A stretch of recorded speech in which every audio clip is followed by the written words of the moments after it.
So guys welcome back to the channel again. मैं प्रणव गुप्ता आप सभी का स्वागत करता हूं। I hope you all are feeling good and happy. तो आपने तो टाइटल में देख ही लिया होगा, क्या हम यूरिन से गोल्ड को बना सकते हैं? नहीं बना सकते। जितना इंटरेस्टिंग आपको ये सुनने में लग रहा है उससे ज्यादा इनोवेटिव था और खूबसूरत था आज से 350 साल पहले। फैक्ट की बात यह है, आज से 350 साल पहले ही इसी एक्सपेरिमेंट, इसी स्टोरी से केमिस्ट्री की असली शुरुआत हुई थी। उससे पहले तो मैजिशियन होते थे, फिर ओल्केमिस्ट के नाम से दुनिया जानने लग गई हमारे केमिस्ट को। अब बारी आती है कि हुआ क्या। बेहद इंटरेस्टिंग स्टोरी है, अंत तक जरूर बने रहना। लास्ट में जाते हुए एक ऐसी खतरनाक बात बताऊंगा, दिल खुश हो जाएगा। कहानी कुछ ऐसी है, एक जर्मन साइंटिस्ट थे हेनिंग ब्रैंड नाम के। हेनिंग ब्रैंड नाम के साइंटिस्ट के दिमाग के अंदर आया कि यूरिन भी येलो कलर का होता है और साथ साथ हमारा गोल्ड भी येलो कलर का होता है, तो पक्का हमारे यूरिन के अंदर गोल्ड के ट्रेसेस मिलते हैं, कुछ अंश मिलते हैं और हम वहां से उसको ट्रेस कर सकते हैं। ओके, उस टाइम पर गोल्ड को गोल्ड भी नहीं बुलाया जाता था। It was called to be a philosopher stone, पारस पत्थर। आपने मूवीज के अंदर देखा भी होगा ना, फिलोसोफर स्टोन फाइंड आउट करने चलते हैं, मिस्ट्री मूवीज जो होती है, पारस पत्थर ढूंढ कर ले गया हो। तो कुछ वैसा ही था, वो बनाना चाहते थे खुद से मैन मेड, कि हम बना सकते हैं।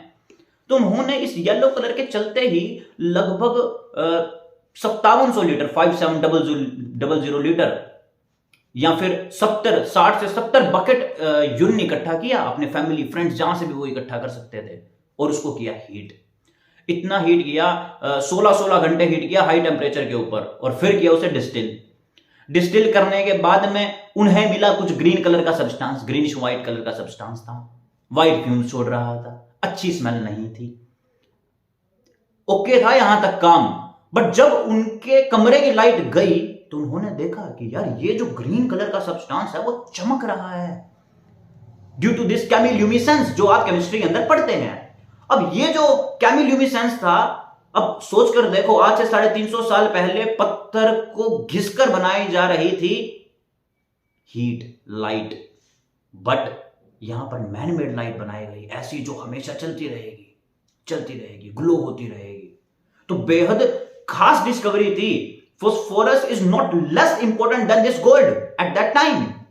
बेहद खास इसके एडवांटेजेस थे, और डिसएडवांटेजेस के बारे में तो मैं भी डिस्कस करने ही वाला हूं।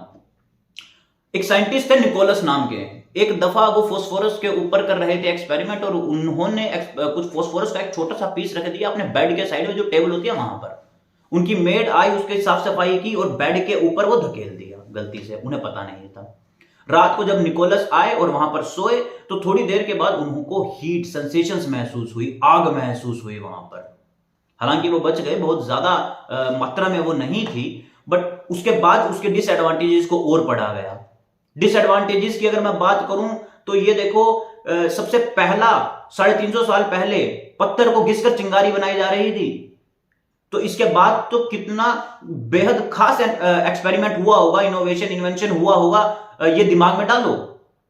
तो तब बनाई गई थी मैच स्टिक, कि लकड़ के अंदर आग लगाई जाएगी, किसके साथ? इस व्हाइट फास्फोरस के साथ में। व्हाइट फास्फोरस था ये सबसे पहले जो डिस्कवर हुआ था। और उसके साथ में जब ये फैक्ट्रीज के अंदर गया, फैक्ट्रीज के अंदर देखा कि ठीक है यार, माचिस तो प्रोड्यूस हो ही रही है, बढ़िया है, बहुत अच्छा इनोवेशन था, बहुत अच्छा इन्वेंशन था ये। लेकिन जो वहां पर वर्कर्स काम कर रहे थे, उन वर्कर्स के चेहरे पर अलग अलग धब्बे होने शुरू हो गए, उनके दांत चमकने शुरू हो गए, उनके अंदर बीमारियों का लेवल बढ़ गया। तो इस फास्फोरस की डिसएडवांटेजेस बहुत ज्यादा सामने आने लग गई। तो गवर्नमेंट ने वहां की व्हाइट फास्फोरस को बैन भी कर दिया। उसके बाद मैस्टिक के अंदर व्हाइट फास्फोरस नहीं, रेड फास्फोरस जो है वो यूज होने लग गया। अब इतनी सारी डिसएडवांटेजेस थी एक्चुअल में। वर्ल्ड वॉर सेकंड के अंदर हमारे हैम्बर्ग नाम की एक जगह थी, वहां पर इस फास्फोरस से फायर स्टॉर्म तक ला दिया गया था, पूरा शहर तबाह कर दिया गया था। स्किन कैंसर ये क्रिएट करता है, इलनेस ये क्रिएट करता है। तो इतनी सारी डिसएडवांटेजेस थी, लेकिन डिसएडवांटेजेस के साथ साथ एडवांटेजेस भी थे। एडवांटेजेस क्या क्या थे? सबसे पहले एनपीके नाम की आप बात सुनते हो, nitrogen, phosphorus and potassium. Phosphorus is the main component for the formation of fertilisers, मतलब ये सोइल की फर्टिलिटी को इंक्रीज कर रहा था। सीड्स, प्लांट्स, एनिमल्स, तो इन सब के लिए ये इतना ज्यादा यूजफुल था। हमारी हड्डियां, बोन्स, हमारे बोन्स के अंदर फास्फोरस मिलता है, हमारे बोन मैरो के अंदर फास्फोरस मिलता है। तो बेहद ज्यादा और बेहद खास ये फास्फोरस की डिस्कवरी थी, जो कि बनी किससे? सिर्फ और सिर्फ यूरिन को जलाने से, जो कि एक साइंटिस्ट के दिमाग में आया कि गोल्ड येलो कलर का दिखता है और यूरिन भी येलो कलर का दिखता है, तो यूरिन के अंदर गोल्ड के ट्रेसेस है, मैं वहां से एक्सट्रैक्ट करूंगा दिस फिलोसोफर स्टोन को और धमाल मचा दूंगा। धमाल मचा, लेकिन किसकी डिस्कवरी से? फास्फोरस की डिस्कवरी से। उसके बाद तो व्हाइट, रेड, पिंक, ब्लैक बहुत सारे फास्फोरस डिस्कवर होने शुरू हो गए अकॉर्डिंग टू देयर प्रॉपर्टीज, जिनको हम अलग अलग जगह पर जाकर यूज करते हैं। खास बात जो मैंने बोली थी वो क्या है? आप कब्रिस्तान में जाओ, या फिर आपने सुना होगा कि कब्रिस्तान में आत्मा घूमती है ना, वहां पर कुछ चमक दिखती है। तो ये चमक क्या है? वहां से लोग इतना डरते क्यों हैं? आज के टाइम में तो फिर भी चीजों को समझा जा रहा है, बट पुराने जमाने में जब कब्रिस्तान पर वहां पर किसी बॉडी को दफना दिया जाता था तो वो बॉडी चमकनी शुरू हो जाती थी, हल्की फुल्की चमक आ जाती थी। एक डिसएडवांटेज इसकी ये भी है कि अगर फास्फोरस को हाइड्रोजन के साथ मैं मिला दूं तो फोस्फीन गैस बन जाएगी, फोस्फीन और फोस्जीन। तो यार ये फोस्फीन और फोस्जीन बेहद खतरनाक गैसेस थी। ऑक्सीजन के साथ में कांटेक्ट में आते ही ये भयंकर आग लगा सकती है दोनों गैसेस। तो इतनी डिसएडवांटेजेस के बाद इनके यूसेज को रिड्यूस करवाया गया, नॉर्म्स बनाए गए अच्छे कि हम यहां इतने इतने परसेंटेज में इसका यूज कर सकते हैं। जो बात चल रही थी वो क्या थी कि हमारी बॉडी के अंदर होती है बोन्स, और बोन्स के अंदर होता है बोन मैरो, जो कि बना होता है फास्फोरस से। हमारे डीएनए के अंदर भी फास्फोरस होता है। तो जब हमारी बॉडी को दफना दिया जाता है तो ये माइक्रो ऑर्गेनिजम्स हमारी बॉडी को खा जाते हैं। जब लास्ट में हड्डी बच जाती है तो माइक्रो ऑर्गेनिजम्स उन हड्डियों को खाने की भी कोशिश करते हैं, और जैसे ही वो उन हड्डियों को खाते हैं और रेस्पायर करते हैं, रेस्पिरेशन करते हैं और एनर्जी को रिलीज करते हैं, फास्फोरस को उतनी एनर्जी ही सफिशिएंट है आग लगाने को, चमक दिखाने को, जिस प्रोसेस को केमिल्यूमिनेसेंस बोला जाता है केमिस्ट्री की लैंग्वेज के अंदर। और वहां पर प्रोड्यूस होती है ये चमक, और इस चमक की वजह से लोगों को लगता है डर।